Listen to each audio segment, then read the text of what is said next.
जय हिंद दोस्तों, welcome back. स्वागत है आप सभी का मेरे YouTube channel sports prediction expert UK पे, जहां कवर करने वाले हैं India versus England third test match day 3 का पोस्ट मैच एनालिसिस, जहां डिटेल में देखेंगे क्या कुछ घटा आज के दिन के खेल में। जहां शुरुआत हुई थी ऋषभ पंत और केएल राहुल की बल्लेबाजी से, जहां केएल राहुल अर्धशतक के साथ बल्लेबाजी कर रहे थे, ऋषभ पंत जस्ट सेटल हुए थे, वहां से शुरू हुआ था दिन का खेल। उसके बाद बहुत बार पलटी खाया टेस्ट मैच, और रिजल्ट क्या है? दोनों टीमों ने फर्स्ट इनिंग में सेम स्कोर बनाया है 387 का। 3 दिन के बाद अभी तक लेवल पे खड़ा ये टेस्ट मैच, 2 दिन का खेल और बचा है, और मोस्ट प्रोबेबली रिजल्ट आना बहुत मुश्किल हो चुका है इस लॉर्ड्स टेस्ट मैच में। बट फिर भी देखते हैं और क्या कुछ हुआ है दिन के खेल में, और क्या कुछ घट सकता है आने वाले दिनों में। तो चलिए करते हैं शुभारंभ इस गजब के एनालिसिस वीडियो का। डिटेल में देखेंगे क्या कुछ घटा है टेस्ट मैच में, इमेजेस का लुफ्त उठाइए। सबसे पहले टॉप लेफ्ट में दिखेगी आपको पुजारा की इमेज, जिनको आज लॉर्ड्स में होम ऑफ क्रिकेट में वो घंटी बजाने का मौका मिला। उसके बाद ऋषभ पंत थी तो ज़रूरी थी, जो कि हमने देखी उनकी तरफ से। क्रिस वोक्स बॉलिंग करते हैं 130 135 पे, क्लोज विकेट कीपिंग हो रही थी जो कि शुभमन गिल के सामने हो रही थी। ऋषभ पंत फिर भी ओवर स्टेप कर रहे थे और ऐसे रैम शॉट्स खेल रहे थे, तो भाई वो अलग ही लेवल का एक्स फैक्टर लेकर के आते हैं क्रिकेट में। उसके बाद एक क्रूशल मोमेंट आता है जहाँ पे रन आउट होते हैं ऋषभ पंत, उसके बारे में बात करेंगे। 10वें शतक जो लगाया है यहाँ पे केएल राहुल ने, उसके बारे में बात करेंगे। और नीचे आप इमेज देखेंगे, दोनों टीमों ने फर्स्ट इनिंग में 387 बनाए, जो कि पहली बार लॉर्ड्स में हुआ है, और बहुत ही रेयरली ऐसा देखने को मिलता है कि दोनों टीमें एकदम एग्जैक्ट सेम रन्स बनाए इन द फर्स्ट इनिंग। तो चलिए बढ़ते हैं आगे, इन सबको थोड़ा और डिटेल में डिस्कस करेंगे, डीप डाउन करेंगे, और एक एक पॉइंट को बहुत ही तगड़े तरीके से एक्सप्लोर करेंगे। बढ़ते हैं हमारे नेक्स्ट इंपॉर्टेंट टॉपिक की ओर, जो कि ये है भाई डिस्क्लेमर है आप सभी के लिए कि एंटरटेनमेंट पर्सपेक्टिव के लिए, तो ध्यान से फॉलो कीजिएगा। दिन का खेल शुरू होता है, वहाँ सबसे इंपॉर्टेंट चीज़ क्या हुई है? फिर बॉल ख़राब होती है, जोफ्रा आर्चर जाते हैं अंपायर के पास और बोलते हैं भाई बॉल बदल दो। इतना बॉल के बारे में सुनते सुनते लगता है भाई टेस्ट मैच के बारे में बात करो, यहाँ पर सिर्फ बॉलों की चर्चा हो रही है। ड्यूक्स कंपनी भाई क्या कर रही है ये? हर 10-20 ओवर के बाद बॉल चेंज करनी पड़ रही है। तो आज भी पहला टॉपिक यहीं पे निकला, बॉल ख़राब होने का। 2-3 दिन से सारे क्रिकेटर बोल रहे हैं, ब्रेटली बोल चुके हैं, स्टुअर्ट ब्रॉड बोल चुके हैं, एंडरसन बोल चुके हैं, इंडियन बॉलर्स बोल चुके हैं, इरफान पठान बोल चुके हैं, ईशांत शर्मा बोल चुके हैं, कमेंट्री बॉक्स में वरुण एरन बोल चुके हैं, संजय मांजरेकर कमेंट्री में बोल चुके हैं।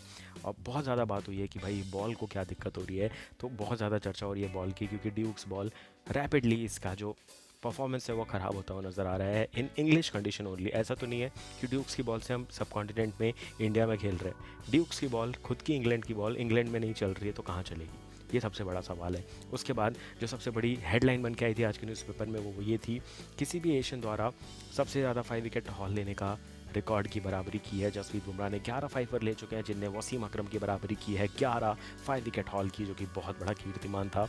उसके बाद जब आपको बता रहा था, पुजारा ने आज एक घंटी बजाई, फुल फॉर्मल्स में आए थे, घंटी रिंग करते हुए नजर आए विद अ बिग स्माइल। और हम जानते हैं Cheteshwar Pujara is the icon of test cricket, तो वो देखने को मिला हमें वहाँ पे। उसके बाद कारवां आगे बढ़ता है और ऋषभ पंत थोड़ा तेज़ खेलना शुरू करते हैं, और साथ ही साथ लगा देते हैं हाफ सेंचुरी, जो कि बहुत तेज़ी से आई थी। मतलब आज के हिसाब से, कल तो धीरे खेले थे, संभल के खेले थे, डिफेंस ज़्यादा कर रहे थे क्योंकि इंजर्ड थे। पहले तो हमने सोचा था वो अपने नंबर पे बैटिंग करने आएंगे कि नहीं, बट वो अपने नंबर पे बैटिंग करने आते हैं और सॉलिड नज़र आते हैं।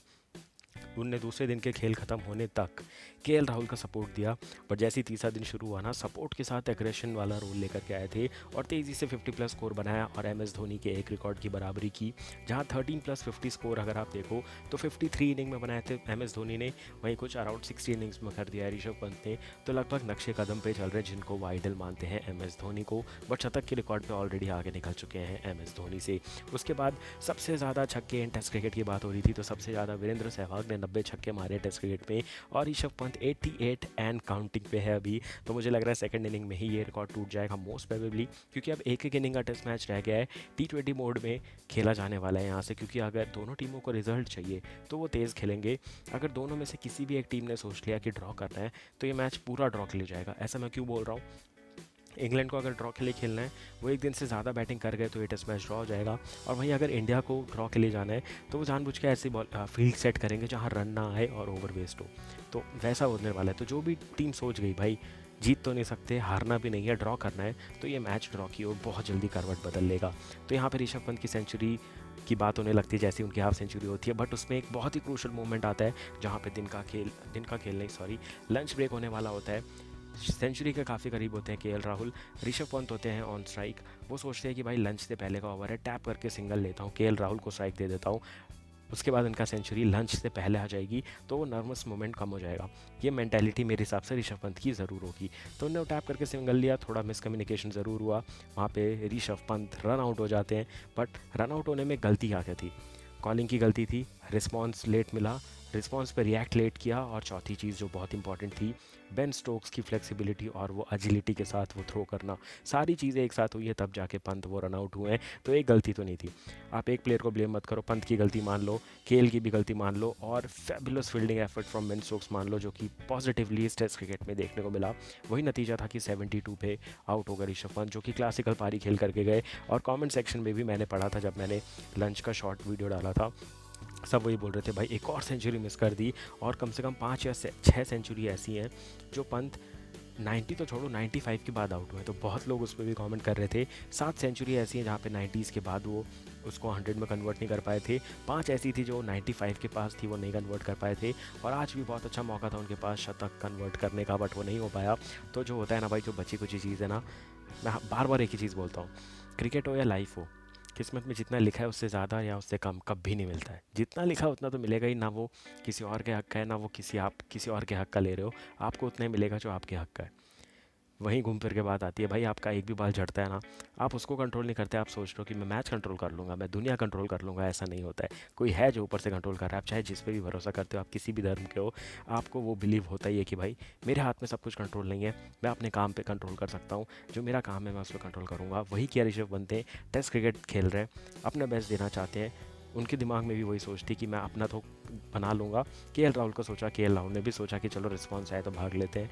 इंग्लैंड की तरफ से बेन स्टोक्स ने भी वही सोचा, मेरे लिए बेस्ट क्या है कि थ्रो करके रन आउट करना। तो सब ने अपना बेस्ट दिया। फाइनल रिजल्ट वही है जो होने वाला है, तो वही देखने को मिला। यहाँ पे थोड़ी ज़्यादा आधुनिक बात कर दी मैंने, थोड़ा ज़्यादा सीरियस हो गया, बट ये बहुत अच्छा रन आउट देखने को मिला था। यहाँ से पूरा गेम बदल गया, क्योंकि केएल राहुल सेंचुरी के पास थे, और उसके बाद वो रन आउट हुआ ही इसीलिए था कि केएल राहुल की सेंचुरी हो जाए लंच से पहले, बट वो होती नहीं है। वो रन आउट होते ही अंपायर्स बोलते हैं लंच ब्रेक, चलो लंच करने। 98 पे नॉट आउट रह जाते हैं केएल राहुल। लंच के बाद ही उनका शतक होता है, क्लासिकल राहुल की सेंचुरी आती है, और ये बन गए पहले ऐसे इंडियन प्लेयर जिनने इंग्लैंड में लॉर्ड्स में 2 शतक लगा दिए हैं। पिछली बार जब इंग्लैंड को दौरा किया था वहाँ भी शतक मारा था, 129 रन बनाए थे, तब बायजू हमारा स्पॉन्सर हुआ करता था, 249 गेंद में बनाए थे। और अभी जब हमारा ड्रीम 11 है स्पॉन्सर, यहाँ भी सेंचुरी उन्हें जड़ दी, और बहुत कुछ प्रूव कर दिया है केएल राहुल ने इस टेस्ट सीरीज़ में। क्योंकि भाई हम बोलते थे इनको स्पीयर हेड की तरह, हम बोलते थे ओपनिंग करनी है करवा लो, 3 नंबर खिलाना है खिला लो, 4 नंबर खिलाना है खिला लो, 5 नंबर खिलाना है खिला लो, 6 नंबर खिलाना है खिला लो, फिनिशर बनाना है खिला लो। ये मैं सिर्फ टेस्ट क्रिकेट की बात नहीं कर रहा हूँ, वनडे T20 टेस्ट सबकी बात कर रहा हूँ। सिर्फ बैटिंग करवानी है करवा लो, विकेट कीपिंग बैट्समैन बनाना है वो भी करवा लो, सब्सिट्यूट विकेट कीपर लाना है तो भी करवा लो। इस बार तो चलो ध्रुव जुरेल थे, अगर ध्रुव जुरेल प्लेइंग 11 में या फिर स्क्वाड में नहीं होते तो केएल राहुल को ही विकेट कीपिंग करनी पड़ती।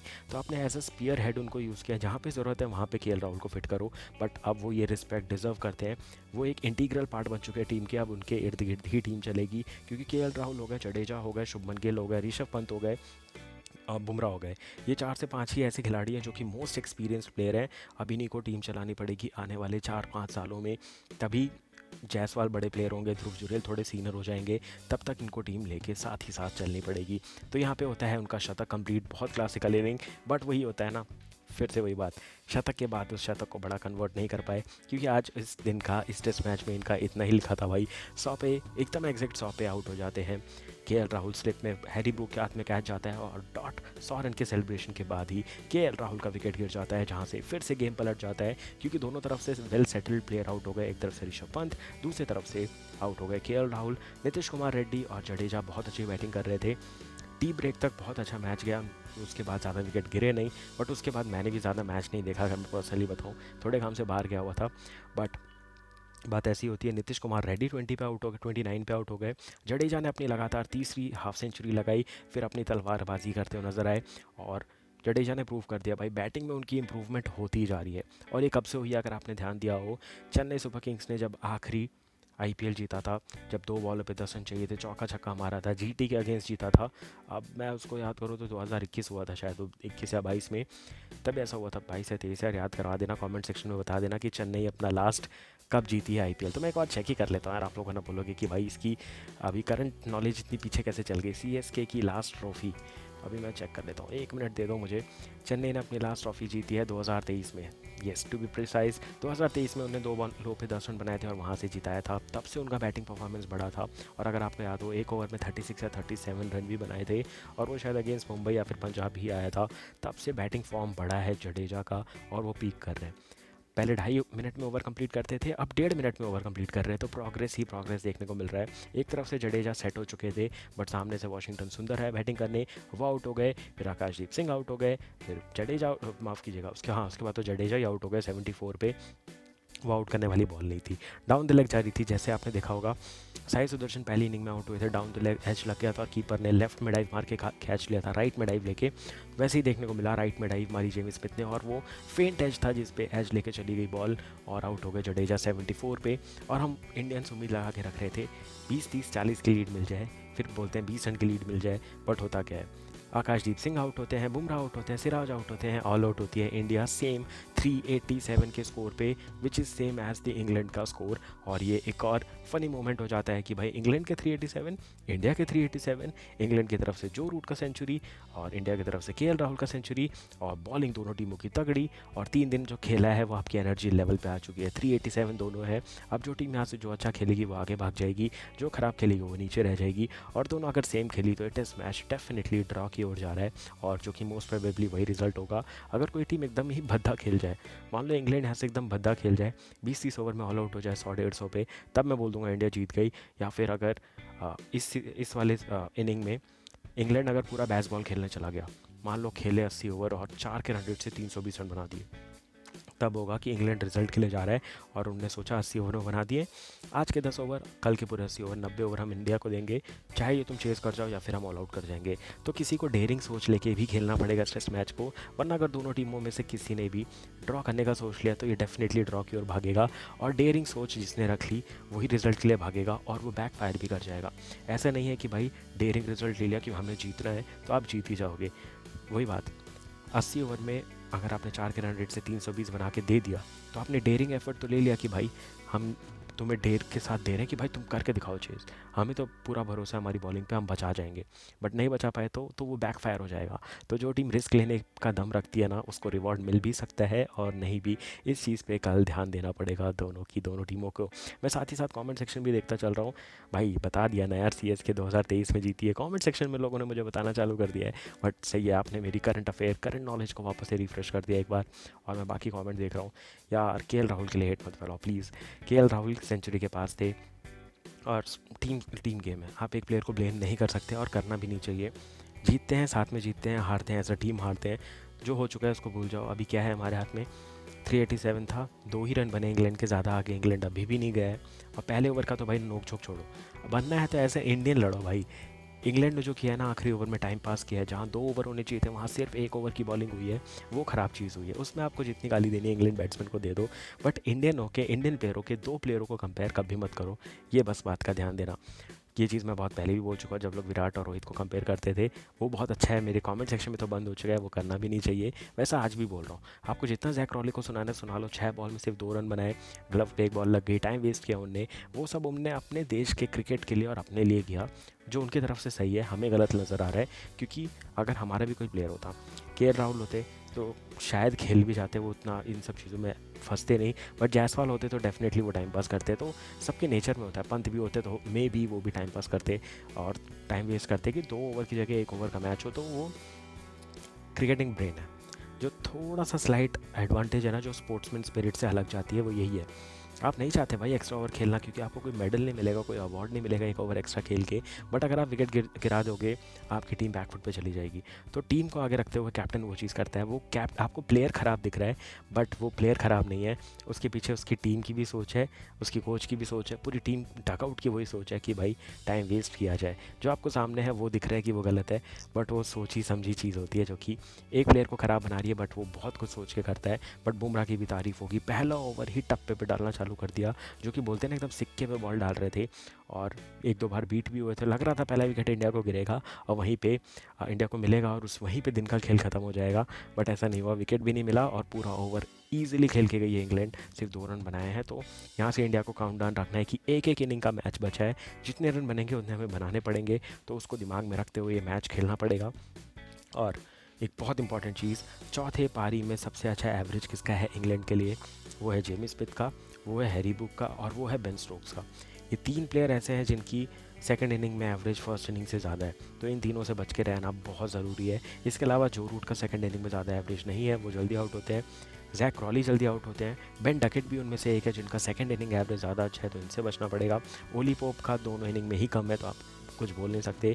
बट जो मैं आपको बोल रहा हूँ वापस से बता दूँ, बेन डकेट हो गए, हैरी ब्रूक हो गए, जेमी स्मिथ हो गए और बेन स्टोक्स, इन चार का सेकंड इनिंग एवरेज बहुत अच्छा है। इन चार के विकेट गिर गए, इंडिया 250-300 में ऑल आउट करती है इंग्लैंड को, तो ये टेस्ट मैच अभी भी जीत सकते हैं। बट अगर 300 350 बन गए और इंग्लैंड अपने बैस बॉल को पॉकेट में रख ले और बिल्कुल बैस बॉल ना खेले, तो ये डेफिनेटली टेस्ट मैच ड्रॉ की ओर जा रहा है और फिर हम नेक्स्ट टेस्ट मैच में जाएंगे मैनचेस्टर पे, जहाँ पे कोई रिजल्ट आने का चांस है। वरना मुझे तो डेफिनेटली लग रहा है 1-1 पे समाप्त होगी ये सीरीज़। मेरे को एक और चीज़ का बहुत बेसब्री से इंतजार है, वो ये है जब इंडिया बैटिंग करने आएगी तो आर्चर की क्या फिटनेस है, क्योंकि भाई आर्चर की बैंड बज चुकी है इस टेस्ट मैच में बॉलिंग करते हुए।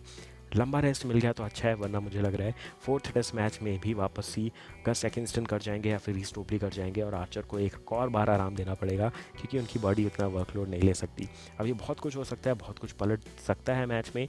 और मेरे को एक बार शाउट आउट देना है मेरे सारे कमेंट करने वाले लोगों को, जितने भी लाइव बैठे हैं, जितने भी कमेंट कर रहे हैं। कल सबने बोला था भाई कि बोर्ड ऑफ ऑनर पे वहाँ पे केएल राहुल का नाम आएगा, वहाँ पे उनका नाम आया है। तो भाई आप लोग की प्रेडिक्शन गजब थी, 50 के बाद बता दिया कि इनका शतक आने वाला है, वही देखने को मिला। अब एक और बार चीज़ बता दो, इस इनिंग में कोई क्या 5 विकेट का हॉल ले पाएगा और वो ऑनर्स बुक पे अपना कोई बॉलर नाम लिखवा पाएगा? पहली पारी में वो बुमराह ने किया है, क्या इस पारी में सिराज करवा पाएंगे, आकाशदीप करवा पाएंगे, या जडेजा करवा पाएंगे, या वाशिंगटन सुंदर? कमेंट सेक्शन में कमेंट करके ज़रूर बताइएगा कि कौन 5 विकेट हॉल लेगा और बोर्ड ऑफ ऑनर्स में बॉलर की लिस्ट में अपना नाम दर्ज करेगा आज बुमराह के साथ कल के दिन के खेल पे। तो ये ज़रूर से कमेंट सेक्शन में कमेंट करके बताइएगा। अभी इसको धीरे धीरे नॉर्मल रखते हैं, बट जब कंपटीशन बढ़ेगा ना तो गिव अवे भी लाना शुरू कर देंगे। तो देर किस बात की, वीडियो को लाइक कर दीजिएगा, चैनल को सब्सक्राइब कर दीजिएगा, सारी चीज़ें डिटेल में डिस्कस करेंगे, मज़ा उठाएंगे पूरे एनालिसिस के। और साथ ही साथ जाने से पहले वीडियो को लाइक कर दीजिए, चैनल को सब्सक्राइब कर दीजिए। मिलूंगा बहुत जल्द आपसे आने वाले मैचेस के एनालिसिस के साथ और पोस्ट मैच एनालिसिस के साथ। तब तक के लिए मुझे दीजिए इजाज़त। Thank you for watching, take care and bye bye.